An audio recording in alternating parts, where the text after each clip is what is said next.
Hello friends, இந்த வீடியோவில் பாண்டியாஸ் ஹோட்டலில் கிடைக்கக்கூடிய ஆட்டுக்கால் பாயா எப்படி செய்ய போகிறோன்றது இந்த வீடியோவில் பார்க்க போகிறோம்.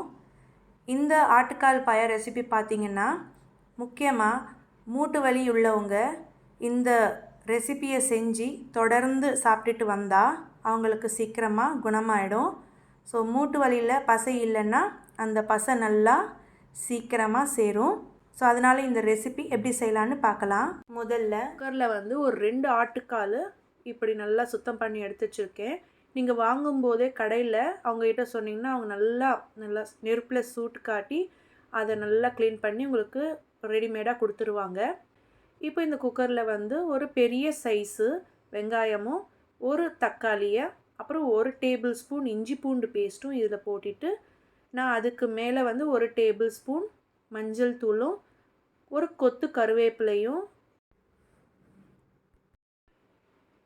ஒரு கைப்பிடி அளவு கொத்தமல்லியை ஆட் பண்ணிவிட்டு உப்பு தேவையான அளவு ஆட் பண்ணிவிட்டு நல்லா ஒரு பெரிய சைஸு 3 டம்ளர் அளவு தண்ணியை இதில் ஆட் பண்ணிவிட்டு இப்போது நான் மசாலாவை ப்ரிப்பேர் பண்ணிக்கிறேன். பாருங்கள், 1 டேபிள் ஸ்பூன் சீரகமும் 1/2 டேபிள் ஸ்பூன் பெப்பரும் ஒரு 4 பல் பூண்டையும் நல்லா இடித்து அந்த மசாலாவையும் நான் இதில் போட்டு ஆட் பண்ணிக்கிறேன். ஆட் பண்ணிவிட்டு நல்லா கிளறி விட்டுட்டு நம்ம மூடி போட்டு விட்டுடணும்.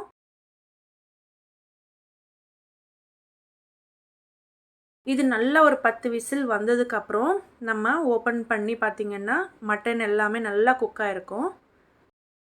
ஸோ 10 விசிலுக்கு அப்புறம் நான் மூடியை ஓப்பன் பண்ணி பார்க்குறேன். இங்கே பாருங்கள், நல்லா குக் ஆகிருக்கு.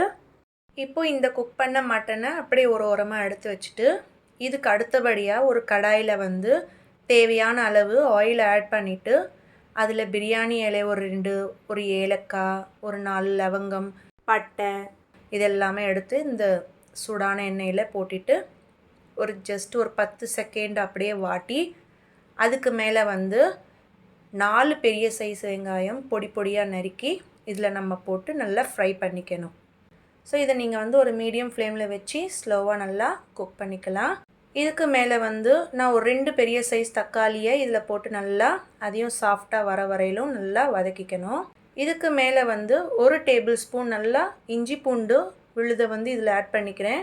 இதுவும் நல்லா கோல்டன் ப்ரௌன் வர வரையிலும் நல்லா ஃப்ரை பண்ணிக்கணும். ஸோ அதை நான் லோ ஃப்ளேமில் விட்டுட்டு இப்போ நான் மசாலா ப்ரிப்ரேஷன் பண்ணிக்கிறேன். பாருங்கள், 1 டேபிள் ஸ்பூன் சோம்பு, ஒரு கைப்பிடி அளவு கொஞ்சம் பாதாம், கொஞ்சம் முந்திரி, அப்புறம் ஒரு அரை முடி தேங்காய், ஒரு 4 பச்சை மிளகாய், ஒரு டேபிள் ஸ்பூன் கசகசா, இதை எல்லாத்தையும் நான் மிக்சியில் போட்டுட்டு நல்லா நைஸாக பேஸ்ட் போல் அரைச்சி அந்த பேஸ்ட்டை நான் அப்படியே கடாயில் ஆட் பண்ணிக்கிறேன்.